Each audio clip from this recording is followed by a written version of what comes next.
Y bien, hermanos, si les parece, para continuar con nuestra serie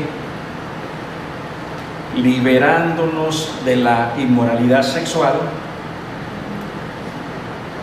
vayamos pues a esta segunda parte de esta serie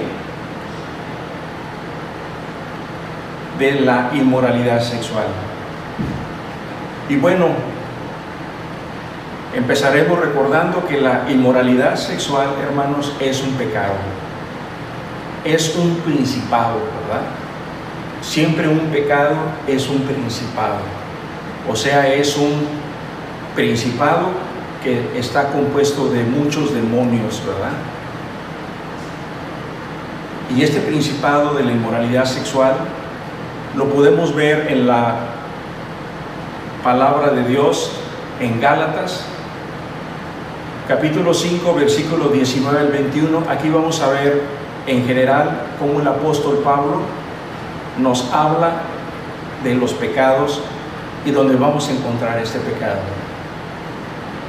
Y manifiestas son las obras de la carne, dice el apóstol Pablo, que son adulterio, fornicación, inmundicia, lascivia, idolatría, hechicerías, enemistades, pleitos, iras, celos, contiendas, disensiones, herejías, envidias, homicidios, borracheras, orgías y cosas semejantes a estas, acerca de las cuales os amonesto, como ya os he dicho antes, que los que practican tales cosas, escuchen bien, hermanos, no heredarán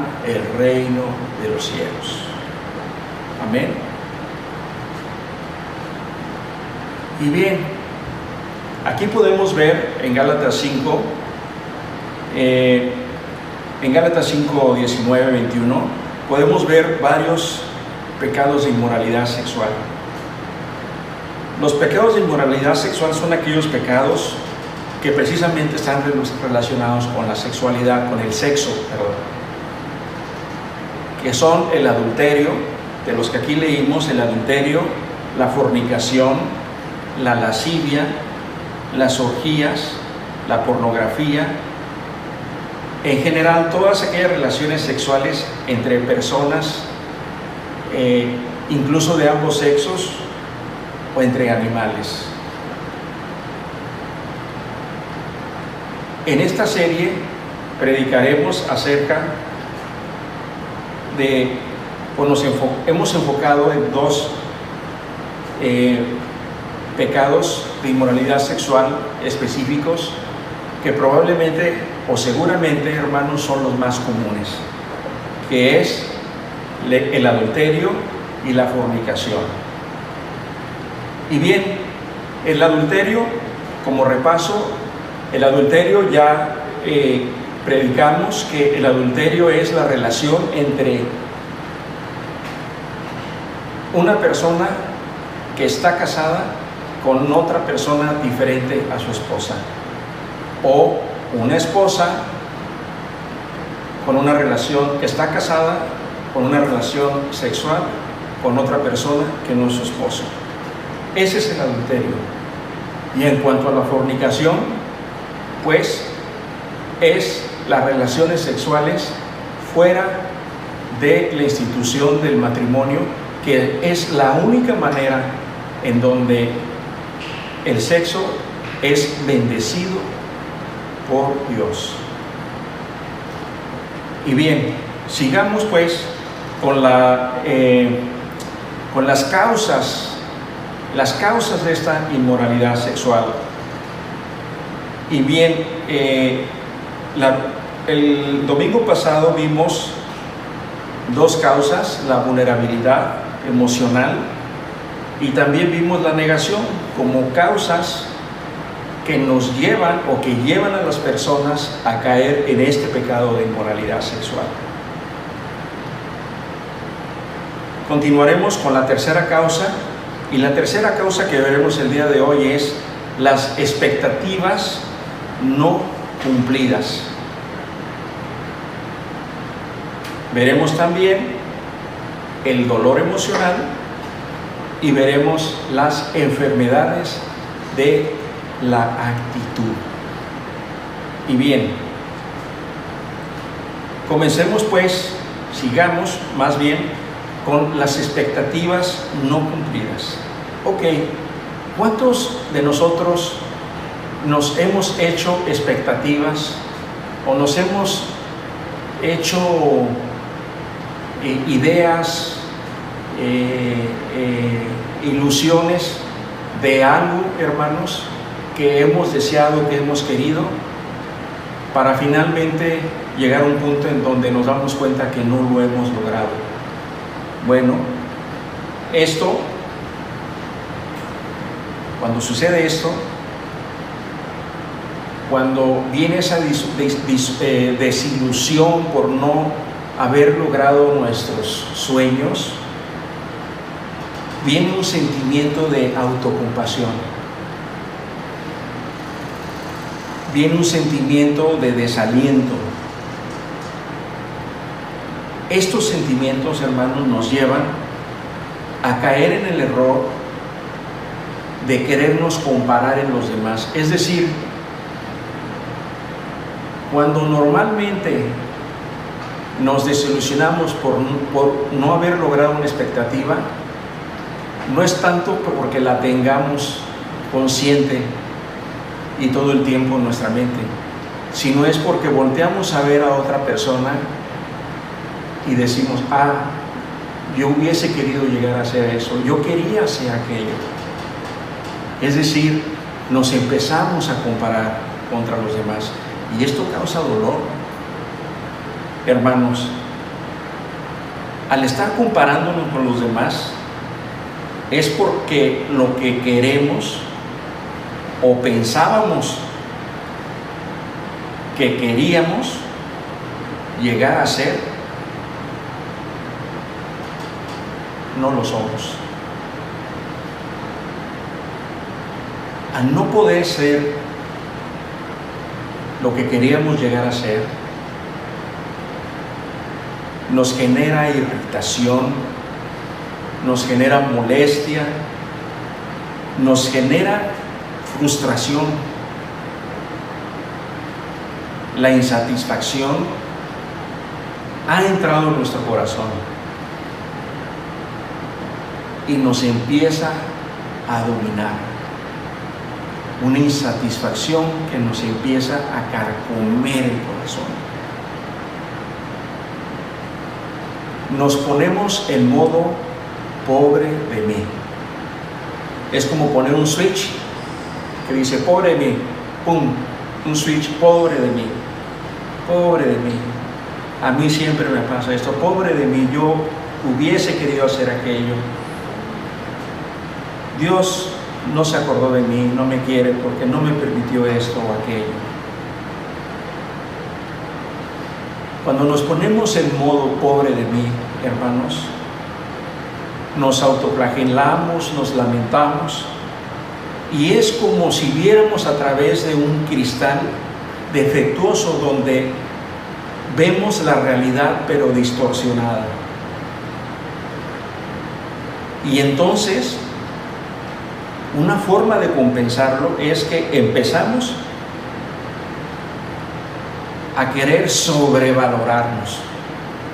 Es decir, primero, ay, pobre de mí, ay, me comparo, lo veo así, no, yo también, ¿verdad? Empezamos un proceso de sobrevaloración, empezamos a convertirnos en nuestro propio ídolo. De esta forma, hermanos, comenzamos a despreciar todo lo que está alrededor nuestro.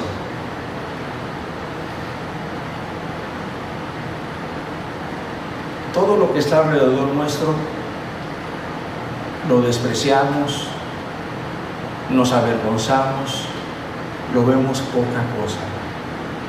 O sea, se da el efecto contrario. ¿Por qué se da esto? Bueno, muy sencillo. Porque hemos volteado a ver al pasado y retomado esas actitudes, esas expectativas de lo que queríamos llegar a ser y no hemos podido serlo. Nos comparamos en el tiempo presente y aunque tengamos una buena vida, tengamos una buena familia, tengamos una linda esposa, buenos hijos, aunque Dios nos haya provisto o nos provea una casa, un carrito, una moto, aunque Dios nos ha dado, nos ha prosperado, llegamos a sentirnos, hermanos, decepcionados y frustrados, quitándole en automático el valor a todo aquello que Dios nos ha dado.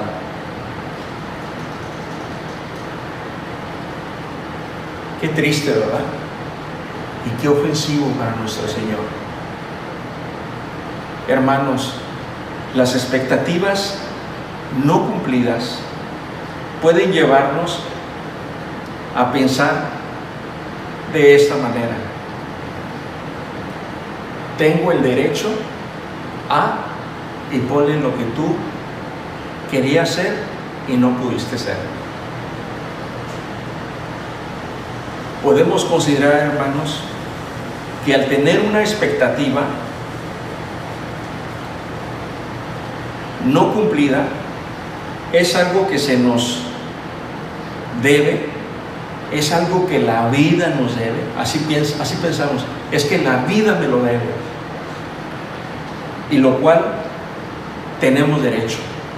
Yo tengo derecho a esto, yo tengo derecho a lo otro. Entonces, pues de inmediato empezamos a sentir enojo, ira, desilusión.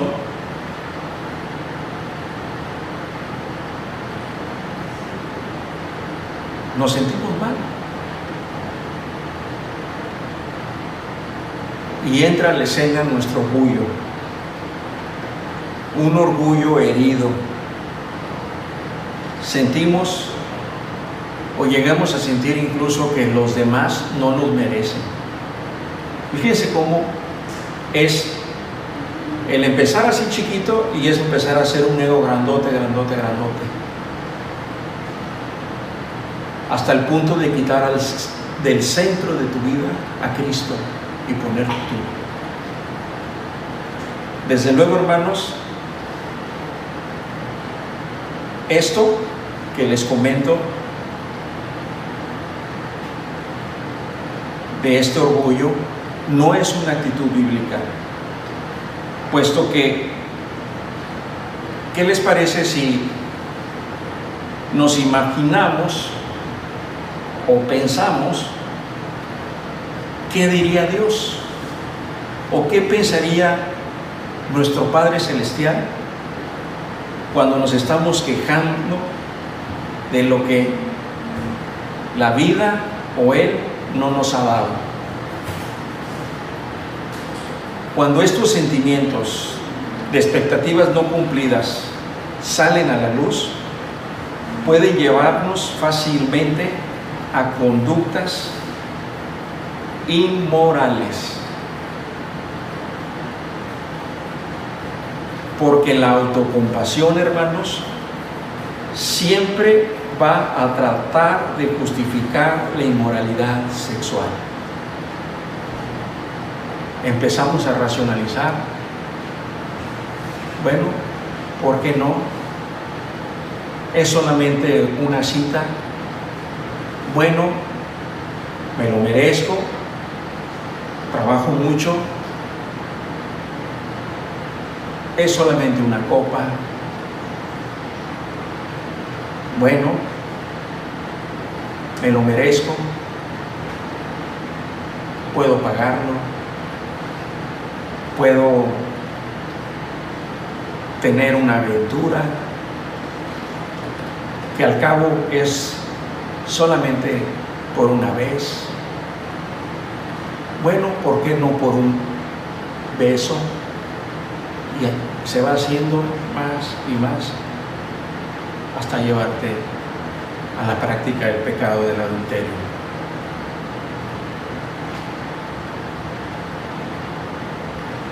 La inmoralidad sexual, hermanos, siempre nos arrima, nos acerca a amistades que nos alimentan ese pensamiento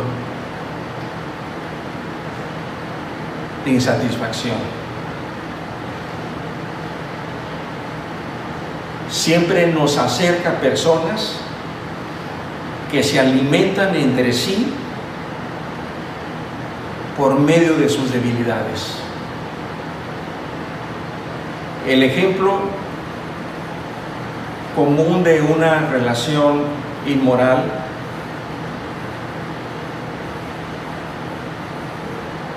de adulterio puede ser esta. Ella está de acuerdo con él y se propone ella a llenar su propia necesidad de sentirse importante. ¿Se dan cuenta? Una mujer desvalorada que se propone a través de una relación sentirse inmoral, sentirse importante. En lugar de ella señalarle al hombre con el que está adulterando lo que él tiene que hace que vaya él con ella,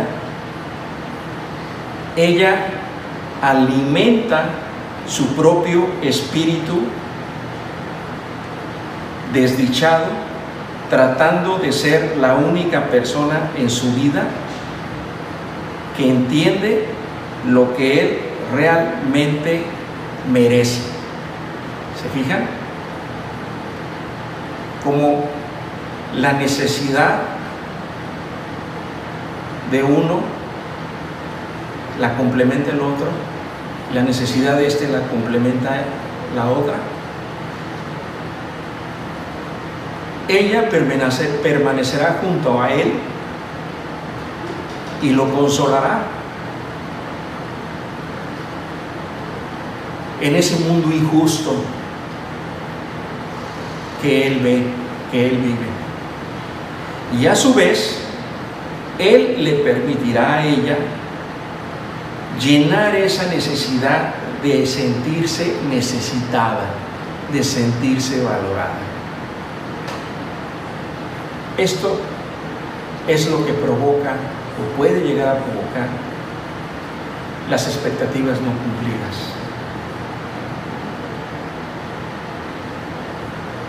Entre ellos, si se fijan, se alienta a cada uno la debilidad del otro. Sus vacíos, sus necesidades emocionales se complementan. Entonces, hermanos, amados hermanos, la pregunta es: ¿qué hacer cuando empecemos a sentir esta autocompasión por nosotros mismos? Bueno,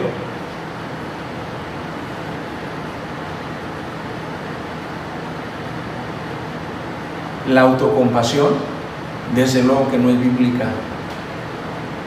Vayamos al libro de Jeremías, capítulo 29, versículo 11, y dice el profeta Jeremías: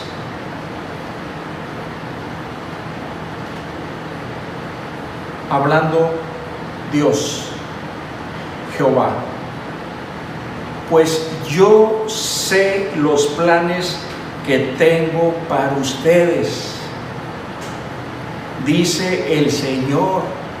¿Quién dice? Nuestro Rey, nuestro Dios.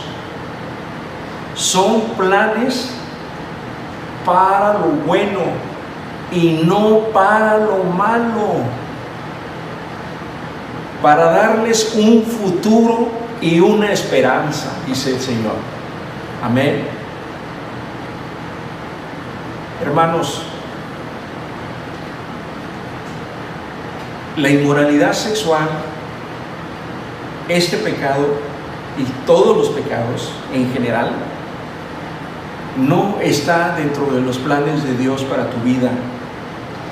Esta palabra del profeta Jeremías es poderosísima. Esto es una esperanza, hermanos, para todos nosotros. Este es uno de los versículos más poderosos que valdría la pena que tuvieras a la mano para cuando llegues a sentirte solo o cuando llegues a sentir autocompasión. Recordar que el Señor tiene planes para ti. O sea, Él te creó y te dio un nombre y tiene planes para ti. Desde que te creó, desde antes de crearte, sabía tu nombre y sabía qué planes tenía para ti. Tienes esa confianza, hermano, que el Señor tiene planes para ti. No eres un improvisado, no llegaste al mundo por accidente. Dios, el Altísimo, el que creó todas las cosas, tiene planes para ti. Amén.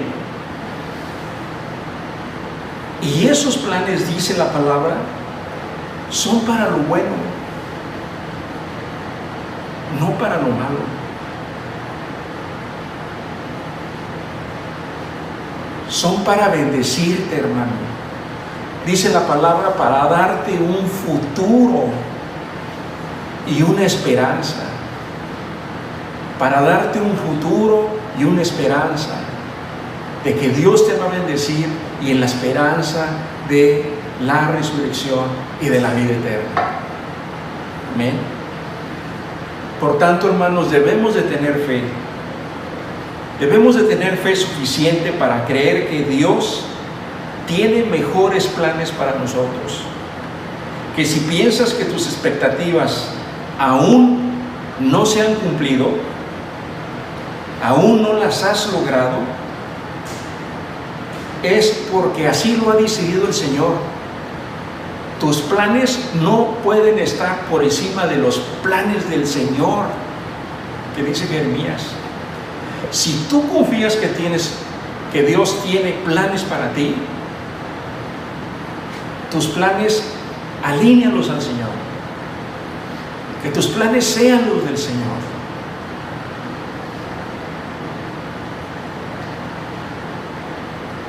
Esos planes son los mejores para ti. Que aún no se han cumplido, bueno,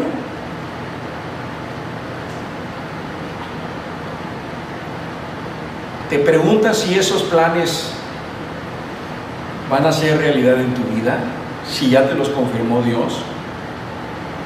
Bueno, confía en que si Dios tiene el plan perfecto para ti, también tiene el tiempo perfecto para que esos planes se cumplan en tu vida. Amén. La siguiente causa de la inmoralidad sexual es el dolor emocional, hermanos.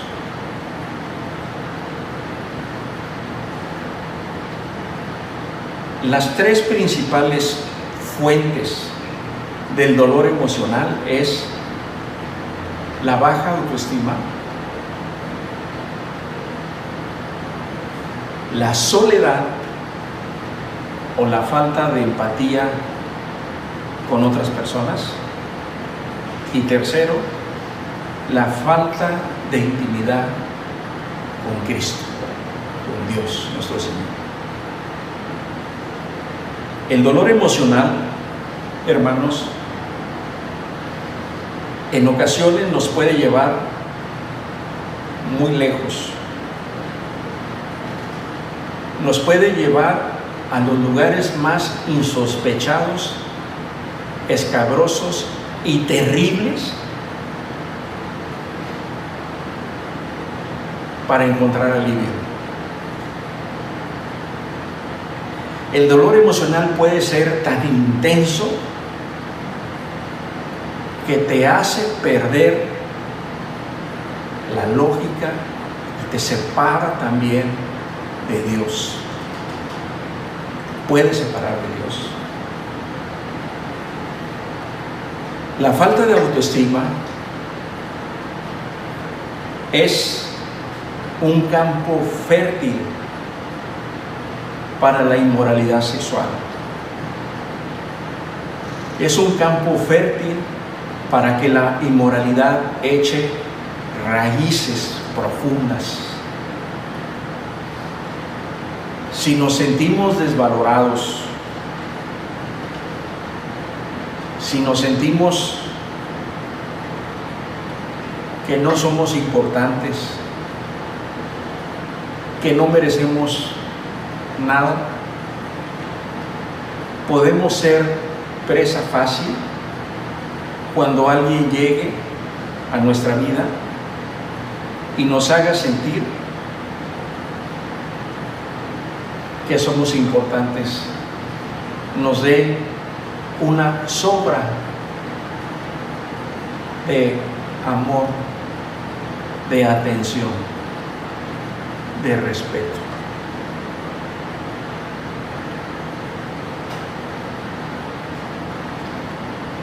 Es como un perrito que está siempre olvidado en la casa. Nadie le hace caso, ¿verdad? El perrito está triste. Llega el dueño y va y se le mete entre las piernas y le mueve la colita y nadie lo hace caso. Pero el día que su dueño le dice: a ver, perrito, esto, ay, el perrito se pone así como, porque se siente, se desborda, ¿verdad? Claro, no es una comparación nosotros con los perritos, es una comparación de cómo reaccionamos frente a ciertos estímulos. Algo similar sucede con nosotros los seres humanos. Cuando no nos toman en cuenta, cuando no somos valorados, cuando creemos que no merecemos nada y de repente llega una persona y te dice: ay, qué bonitos ojos tienes, o qué bonita te ves, o qué apuesto eres, se levanta el ego, ¿verdad? Pero la reacción es que no se levante el ego así, sino que el ego se dispara porque ha estado reprimido.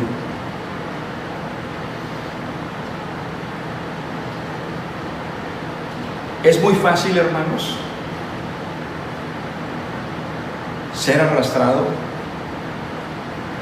a una relación inmoral con palabras amables y actitudes protectoras. El hombre con palabras amables, la mujer con palabras protectoras, generalmente. El dolor emocional nubla dramáticamente nuestra visión, no nos permite ver con objetividad las cosas. En medio de un profundo dolor, hermanos, de un dolor emocional, la inmoralidad sexual puede racionalizarse y parecer justificada, porque nuestra visión está nublada. La racionalización es cuando decimos: bueno, me lo merezco. Empezamos a racionar y a encontrar una justificación. Racionamos y justificamos. Vemos a través de los ojos de Él.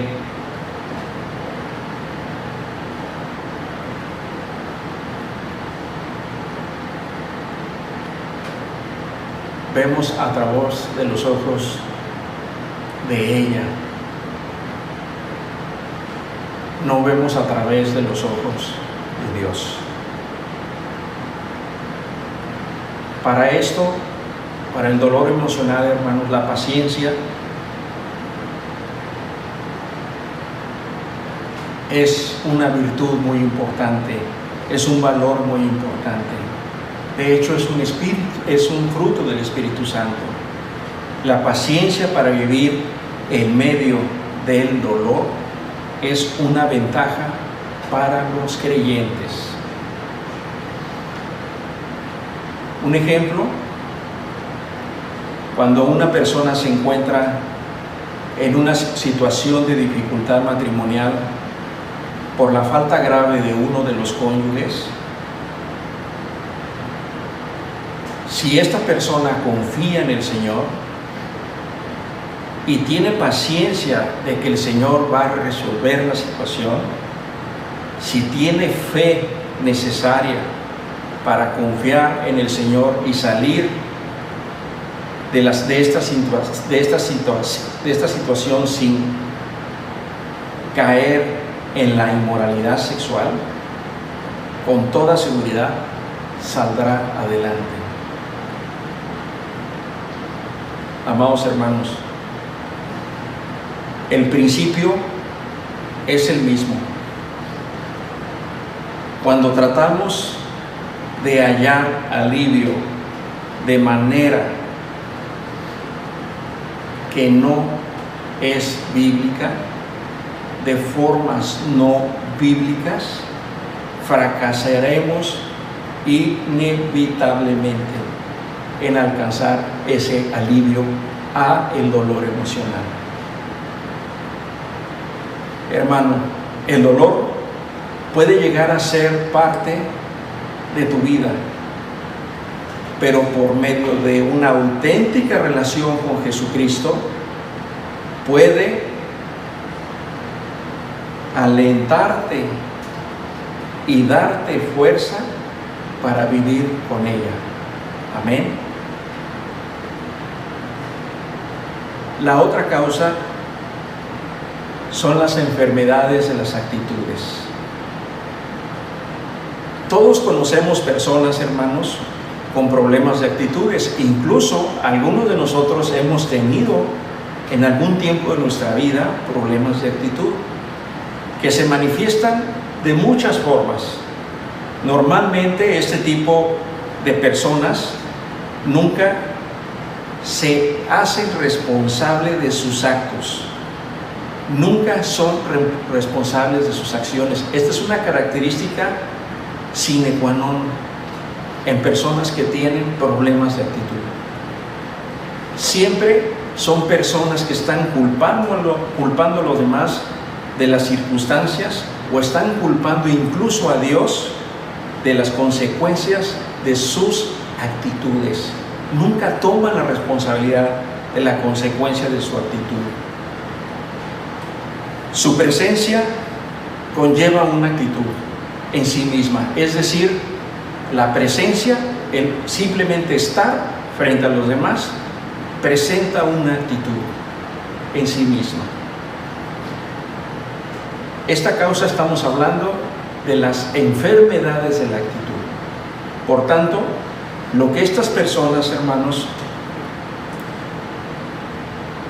hacen es que no toman las consecuencias de sus actos como propias. Entonces es muy fácil caer en la inmoralidad sexual porque siempre están culpando a otras personas. Porque piensan que como no son responsables, porque así lo piensan, que creen que no son responsables de sus actos, entonces echan la culpa con gran facilidad a otras circunstancias o a los demás. Pero para entender esto, vayamos a definir qué es una actitud. Bueno, una actitud es la disposición o predisposición de la mente y de las emociones. Podríamos definir que la actitud es una disposición o predisposición de la mente o de las emociones. Las actitudes, hermanos, se expresan de diferentes maneras. Por ejemplo, en la forma en la que decimos las cosas, nuestro tono de voz, nuestra expresión de la cara, nuestras pausas de silencio, nuestro lenguaje corporal y nuestra conducta. No tenemos que venir y expresar lo que sentimos. Con nuestra sola presencia, hermanos, lo estamos comunicando. ¿Se dan cuenta? Solamente con nuestra presencia estamos comunicando nuestra actitud. Si tú, por ejemplo, llegas al supermercado y llegas a la caja y ves que está la señorita con el chicle y le estás hablando y está volteando a ver para otro lado, tú inmediatamente lo que piensas es: Dios mío, dame paciencia, quiero pagar mi cuenta, salir de aquí y que Dios la bendiga. Esa es una enfermedad de la actitud. Una actitud buena sería lo contrario: una chica que te sonríe o una señora que te sonríe en la caja y le dice, te saluda, te dice cómo has estado, si encontraste todo lo que necesitabas, en fin, esa es la actitud.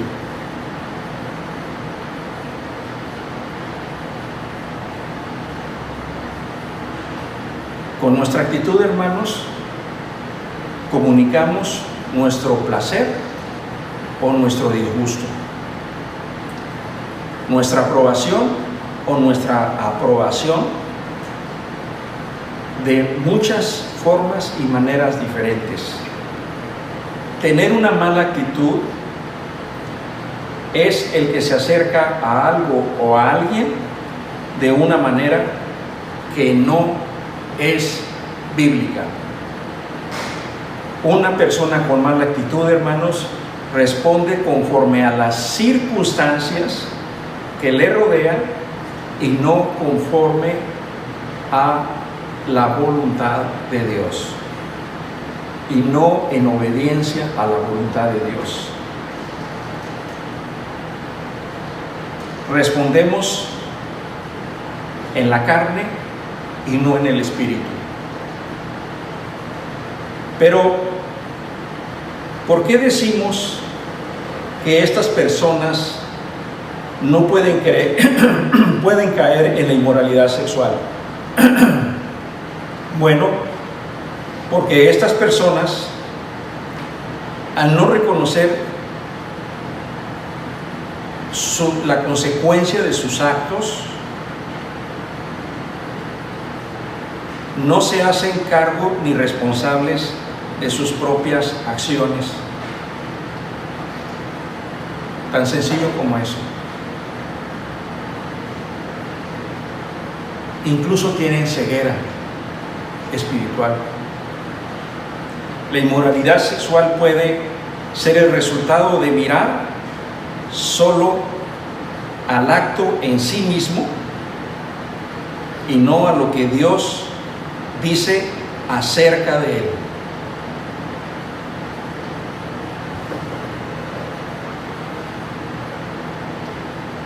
Ni siquiera, hermanos, las personas con mala actitud son capaces de reconocer el pecado. Como les comentó, su actitud los ha cegado. Pero ¿cómo pueden ser estas actitudes enfermas? Bueno, hay muchas actitudes. Pueden ser muchas las actitudes enfermas. Veremos solamente algunas. Por ejemplo, la ingratitud. En Deuteronomio 9:7, Moisés dice: acuérdate, no olvides que has provocado la ira de Jehová tu Dios en el desierto, desde el día que saliste de la tierra de Egipto hasta que entraste en este lugar. Habéis sido rebeldes a Jehová. El pueblo de Israel, siendo ingrato con las bendiciones que Dios les había dado. Una actitud ingrata, hermanos, nos hace ver lo que no tenemos en vez de ver lo que sí tenemos. Si somos ingratos con lo que Dios nos ha dado, por lo que Él ha hecho por nosotros, entonces buscaremos nuestras propias formas de gratificación. Como no reconocemos lo que Dios ha hecho en nuestra vida, entonces nosotros, por nosotros mismos, querremos empezar a hacer las cosas por nuestra cuenta. Esto es parecido, hermanos, cuando un niño malcriado que toma lo que sus padres le han prohibido o negado, siente el niño que es capaz de tenerlo y simplemente lo toma. Otro ejemplo es el egoísmo. Debido a nuestra naturaleza adánica, a nuestra naturaleza caída, todos, hermanos, somos egoístas. Todos somos nuestro principal ídolo. Vayamos a ver qué dice el apóstol Pablo en Romanos 7, versículo 14 y 16. Porque sabemos que la ley es espiritual, mas yo soy carnal, dice Pablo,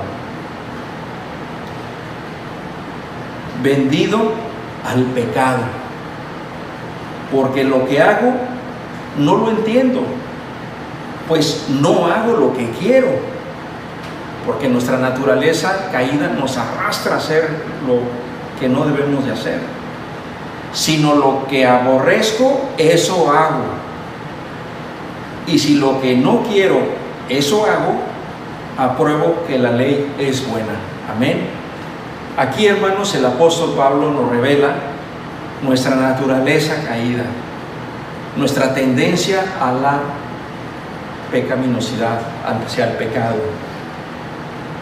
Mas, sin embargo, tenemos, hermanos, el Espíritu Santo en nosotros, los que somos discípulos y creyentes.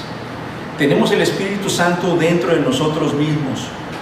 Podemos, con su poder, controlar ese egoísmo. Porque eso es solamente lo que podremos hacer, hermanos, con la ayuda del Espíritu Santo. Controlarlo. No lo podemos sacar de nosotros porque forma parte de nuestra naturaleza caída. El egoísmo quedará en el cuerpo cuando muera, cuando el alma y el espíritu se vaya al cielo. Ahí ya el egoísmo ya no va, ya se quedó con el cuerpo.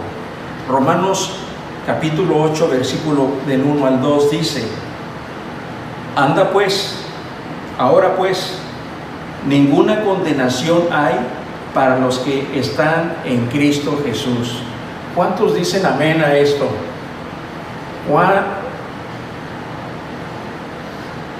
Ahora pues, ninguna condenación hay para los que están en Cristo Jesús. Amén. Los que no andan conforme a la carne, sino conforme al Espíritu. Porque la ley del Espíritu da vida en Cristo Jesús. Me ha librado de la ley del pecado y de la muerte. Amén.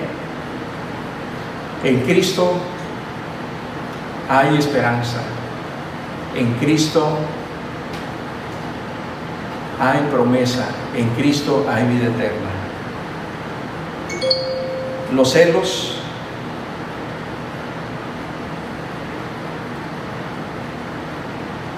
es otra actitud enferma del corazón. Una persona celosa tiene una tendencia a desenfrenarse. Una persona celosa es una persona, como decimos, intensa, impetuosa, muy emocional, que reacciona visceralmente. Lo que puede comenzar simplemente como un acto de celo puede terminar siendo una relación inapropiada. En Gálatas 5:26 dice: no nos hagamos vanagloriosos, irritándonos unos a otros, envidiándonos unos a otros. Hermanos, los celos es una manera de irritarnos unos a otros. Cuando uno genera un celo a su esposo o esposa, nos estamos irritando unos a otros. Si provocamos celos en nuestro esposo o esposa, estamos actuando en contra de la voluntad de Dios. Estamos yendo en contra de la unión que Dios bendice, que es el matrimonio. Si hay celos en el matrimonio, está dividiendo, está fracturando esa unión sagrada que es el matrimonio. Y por último, para concluir, hermanos, tenemos el más duro, el más difícil de todos, de todas las actitudes, el orgullo. Vayamos pues a Proverbios capítulo 8, versículo 13, y la palabra de Dios dice esto: todos los que temen al Señor odiarán la maldad. Por eso odio, dice Salomón, el orgullo y la arrogancia, la corrupción y el lenguaje perfecto. Dios odia el orgullo, hermanos. En Proverbios 13:12 dice: al fracaso lo precede la sabiduría humana. A los hombres los precede la humildad. El orgullo es el príncipe de las malas actitudes. Con frecuencia es el preámbulo al desastre total.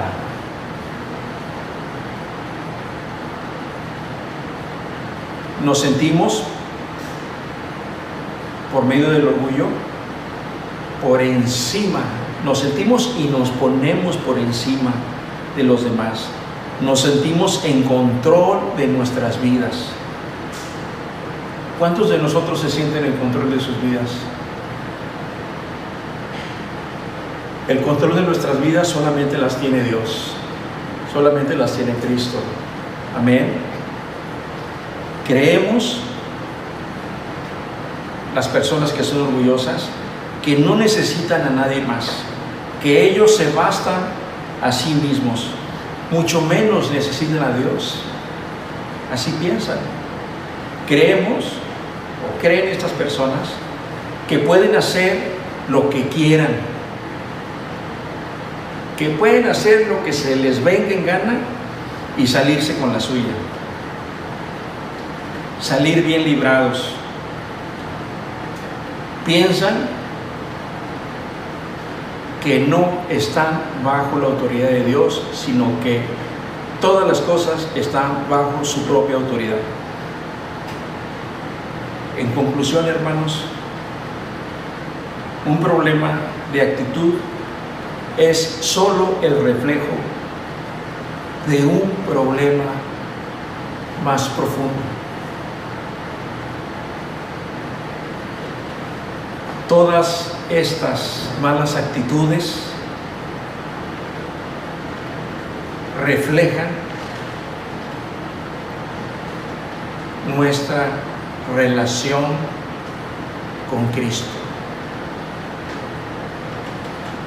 ¿Escuchaste bien? Lo que estas actitudes reflejan, y esta es una reflexión para nosotros el día de hoy, que cuando tenemos este tipo de actitudes, hermanos, que son causas que nos pueden llevar a la inmoralidad sexual,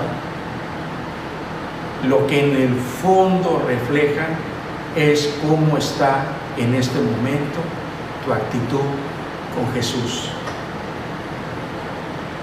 Para lograr tener una vida satisfactoria, alejada de la inmoralidad sexual, es necesario, hermanos, poner a Cristo en el centro de nuestras vidas.